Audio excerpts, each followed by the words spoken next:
Chapter 1. The Living World. What is living?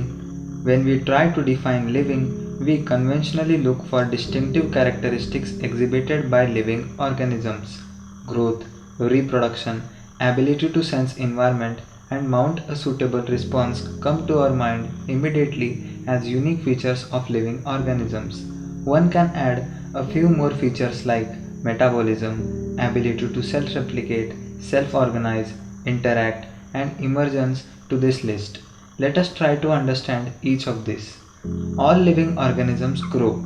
Increase in mass and increase in number of individual are twin characteristics of growth. A multicellular organism grows by cell division.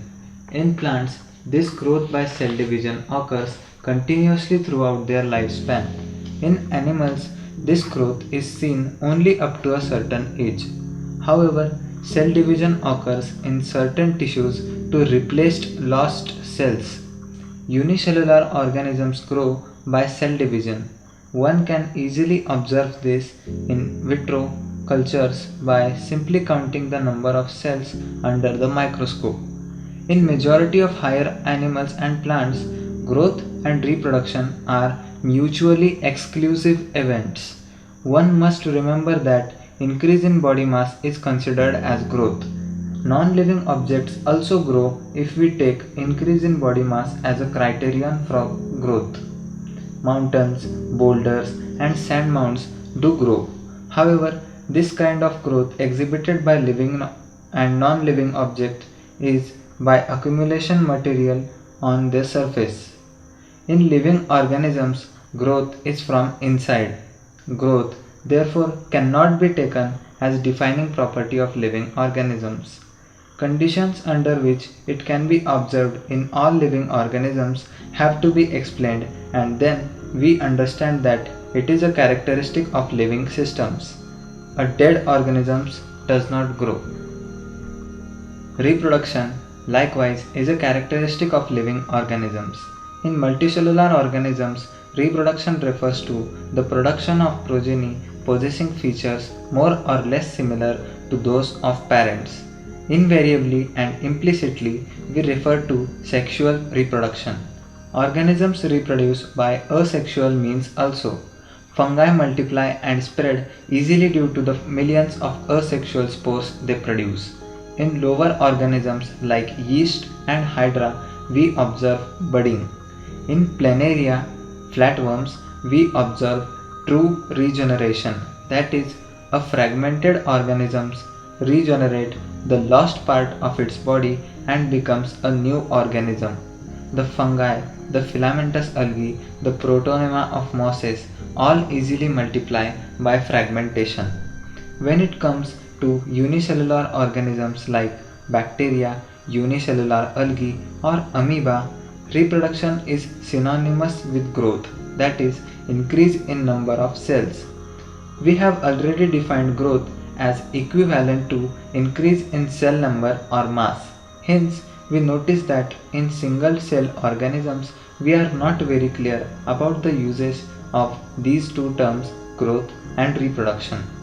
Further, there are many organisms which do not reproduce. Example, mules, sterile worker bees, infertile human couples, etc. Hence, reproduction also cannot be an all-inclusive defining characteristic of living organisms. Of course, no non-living object is capable of reproducing or replicating by itself. Another characteristic of life is metabolism. All living organisms are made of chemicals. These chemicals, small and big, belonging to the various classes, sizes, functions, etc., are constantly being made and changed into some other biomolecules. These conversions are chemical reactions or metabolic reactions. There are thousands of metabolic reactions occurring simultaneously inside all living organisms, be they unicellular or multicellular. All plants, animals, fungi, and microbes exhibit metabolism. The sum total of all the chemical reactions occurring in our body is metabolism. No non-living object exhibit metabolism. Metabolism reactions can be demonstrated outside the body in cell-free system. An isolated metabolic reaction outside the body of an organism performed in a test tube is neither living nor non-living. Hence, while metabolism is a defining feature of all living organisms without exception, isolated metabolic reactions in vitro are not living things but surely living reactions.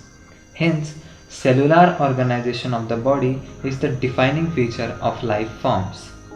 Perhaps the most obvious and technically complicated feature of all living organisms is this ability to sense their surroundings or environment and respond to these environmental stimuli, which could be physical, chemical, or biological. We sense our environment through our sense organs. Plants respond to external factors like light, water, temperature, other organisms, pollutants, etc. All organisms from the prokaryotes to the most complex eukaryotes can sense and respond to environmental cues. Photoperiod affects reproduction in seasonal breeders, both plants and animals.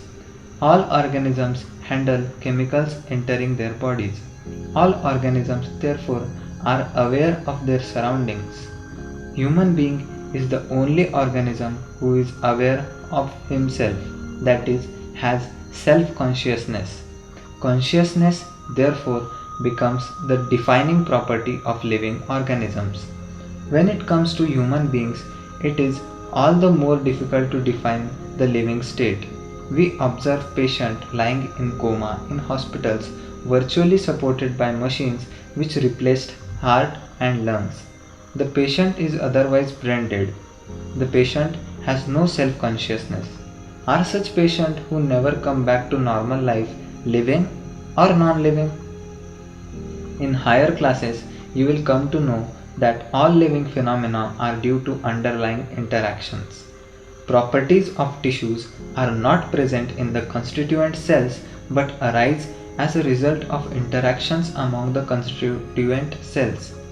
Similarly, properties of cellular organelles are not present in the molecular constituents of the organelle but arise as a result of interaction among the molecular components comprising the organelle. These interactions result in emergent properties at a higher level of organization. This phenomenon is true in the hierarchy of organizational complexity at all levels. Therefore, we can say that living organisms are self-replicating, evolving, and self-regulating interactive systems capable of responding to external stimuli. Biology is the story of life on Earth. Biology is the story of evolution of living organisms on Earth. All living organisms, present, past, and future, are linked to one another by the sharing of common genetic material but to varying degrees. Diversity in the living world. If you look around, you will see a large variety of living organisms, be it potted plants, insects, birds, your pets, or other animals and plants. There are also several organisms that you cannot see with your naked eye, but they are all around you. If you were to increase the area that you make observations in, the range and variety of organisms that you see would increase. Obviously, if you were to visit a dense forest, you would probably see a much greater number and kinds of living organisms in it. Each different kind of plant, animal, or organisms that you see represents a species. The number of species that are known and described ranges between 1.7 to 1.8 million. This refers to biodiversity or the number and types of organisms present on Earth. We should remember here that as we explore new areas and even the old ones, new organisms are continuously being identified. As stated earlier, there are millions of plants and animals in the world. We know the plants and animals in our area by their local names. These local names would vary from place to place, even within a country. Probably you would recognize the confusion that would be created if we did not find ways and means to talk to each other, to refer to organisms we are talking about. Hence, there is a need to standardize the naming of living organisms such that a particular organism is known by the name all over the world same. This process is called nomenclature. Obviously, nomenclature or naming is only possible when organism is described correctly and we know to what organism the name is attached to. This is identification. In order to facilitate the study, number of scientists have established procedure to assign a scientific name to each known organism. This is based on agreed principles and criteria which are provided in International Code for Botanical Nomenclature for Plants and International Code of Zoological Nomenclature for Animals. The scientific names ensure that each organism has only one name. Description of any organism should enable the people in any part of the world to arrive at the same name. They also ensure such that a name has not been used for any other known organism. Biologists follow universally accepted principles to provide scientific names to known organisms. Each name has two components, the generic name and the specific epithet. This system of providing a name with two components is called binomial nomenclature. This naming was given by Carolus Linnaeus is being practiced by biologists all over the world. This naming system using a two-word format was found convenient. Let us take the example of mango to understand the way of providing scientific names better. The scientific name of mango is written as Mangifera indica. Let us now see it is a binomial name. In this name, Mangifera represents the genus while indica is a particular species or a specific epithet. Other universal rules for nomenclature are as follows. First, biological names are generally in Latin and written in italics. They are Latinized or derived from Latin irrespective of their origin. Second, the first word in the biological name represents the genus while the second component denotes the specific epithet. 3. Both the words in the biological name, when handwritten, are separately underlined or printed in italics to indicate their Latin origin. Fourth, the first word denoting the genus starts with a capital letter while the specific epithet starts with a small letter. It can be illustrated with example of capital M Mangifera, small I indica. Name of the author appears after the specific epithet, that is, at the end of the biological name, and is written in an abbreviated form. Example, Mangifera indica Linn. It indicates that this species was first described by Linnaeus.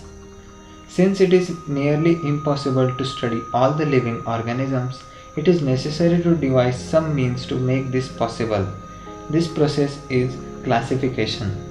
Classification is the process by which anything is grouped into convenient categories based on some easily observable characters. For example, we easily recognize groups such as plants or animals or dogs, cats or insects. The moment we use any of these terms, we associate certain characters with the organisms in that group.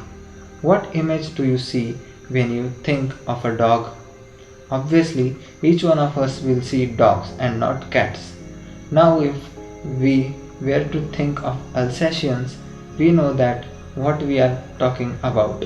Similarly, suppose we are to say mammals, you would of course think of animals with external ears and body hair. Likewise, in plants, if we try to talk of wheat, the picture of each of our mind will be of wheat plants, not of rice or any other plant. Hence, all these dogs, cats, mammals, wheat, rice, plants, animals, etc. are convenient categories we use to study organisms. The scientific term for these categories is taxa. Here you must recognize that taxa can indicate categories at very different levels. Plants also form a taxa. Wheat is also a taxa.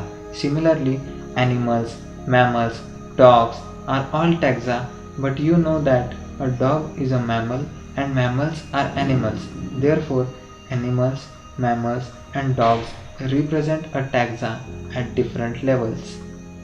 Hence, based on characteristics, all living organisms can be classified into different taxa. This process of classification is taxonomy.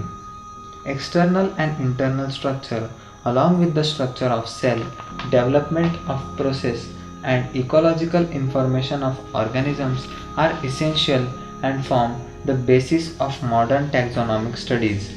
Hence, characterization, identification, classification, and nomenclature are the processes that are basic to taxonomy. Taxonomy is not something new. Human beings have always been interested in knowing more and more about the various kinds of organisms, particularly with reference to their own use. In early days, human beings needed to find sources for their basic needs of food, clothing, and shelter. Hence, the earliest classification were based on the uses of various organisms. Human beings were since long not only interested in knowing more about different kinds of organisms and their diversities, but also the relationships among them. This branch of study was referred to as systematics. The word systematics is derived from the Latin word systema, which means systematic arrangement of organisms. Linnaeus used Systema Naturae as the title of his publication. The scope of systematics was later enlarged to include identification, nomenclature, and classification. Systematics takes into account evolutionary relationships between organisms. Taxonomic categories. Classification is not a single step process but involves hierarchy of steps in which each step represents a rank or category. Since the category is a part of overall taxonomic arrangement, it is called the taxonomic category, and all categories together constitute the taxonomic hierarchy.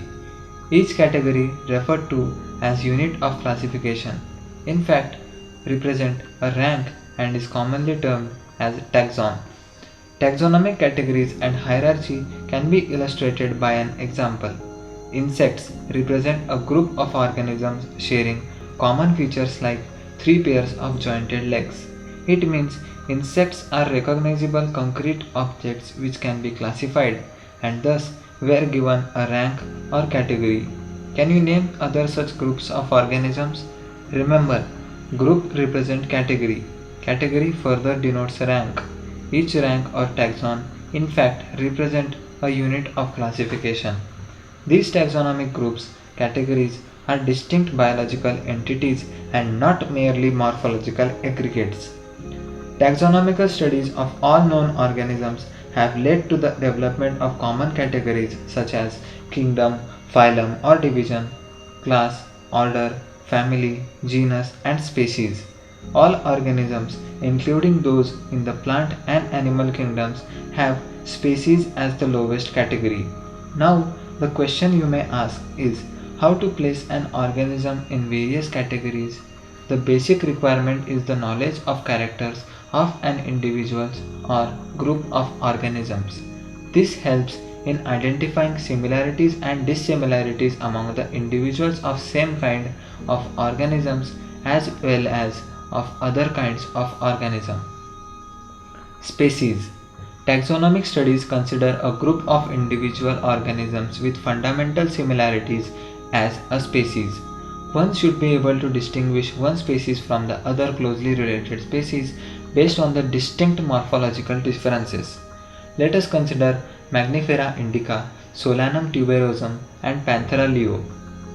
All the three names indica, tuberosum, and leo represents the specific epithets, while the first word Magnifera, Solanum, and Panthera are genera and represent another higher of taxon and category. Each genus may have one or more than one specific epithets representing different organisms, but having morphological similarities. For example, Panthera has another specific epithet called tigris, and Solanum includes species like Nigrum and Melanogena. Human beings belong to the species Sapiens, which is grouped in genus Homo. The scientific name thus for human being is written as Homo sapiens. Genus. Genus comprises a group of related species which has more characters in common in comparison to the species of other genera. We can also say that genera are aggregates of closely related species. For example, potato and brinjal are two different species, but both belong to the genus Solanum. Lion Panthera leo, leopard Panthera pardus, and tiger Panthera tigris, with several common features, are all species of genus Panthera. This genus differs from another genus Felis, which includes cats. Family. The next category, family, has a group of related genera with still less number of similarities as compared to genus and species. Families are characterized on the basis of both vegetative and reproductive features of plant species. Among plants, for example, three different genera Solanum, Petunia, and Datura are placed in the family Solanaceae. Among animals, for example, genus Panthera comprising lion, tiger, leopard is put along with genus Felis, cats, in the family Felidae. Similarly, if you observe the features of cat and dog, you will find some similarities and some differences as well. They are separated into two different families, Felidae for cats and Canidae for dogs respectively. Order. You have seen earlier that categories like species, genus, and families are based on a number of similar characters. Generally, order and other higher taxonomic categories are identified based on the aggregates of characters. Order being a higher category is the assemblage of families which exhibit a few similar characters. The similar characters are less in number as compared to different genera included in a family. Plant families like Convolvulaceae, Solanaceae are included in the order Polymoniales mainly based on the floral characters. The animal order Carnivora includes families like Felidae and Canidae. Class. This category includes related orders. For example, order Primata comprising monkey, gorilla, and gibbon is placed in class Mammalia along with the order Carnivora that includes animals like tiger, cat, and dog. Class Mammalia has other orders also. Phylum. Classes comprising animals like fishes, amphibians, reptiles, birds, along with mammals constitute the next higher category called phylum.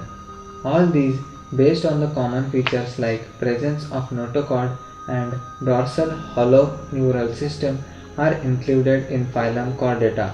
In case of plants, classes with few similar characters are assigned to a higher category called division. Kingdom.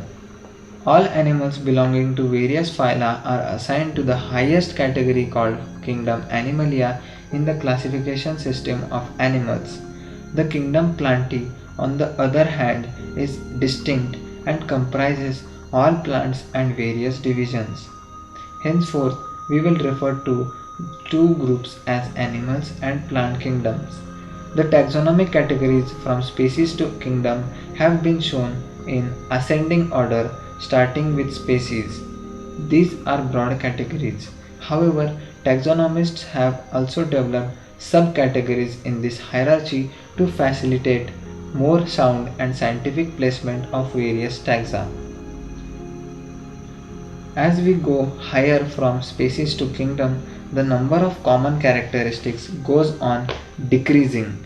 Lower the taxa, more the characteristics that the members within a taxon share. Higher the category, greater is the difficulty of determining the relationship to other taxa at the same level. Hence, the problem of classification becomes more complex. Taxonomical aids.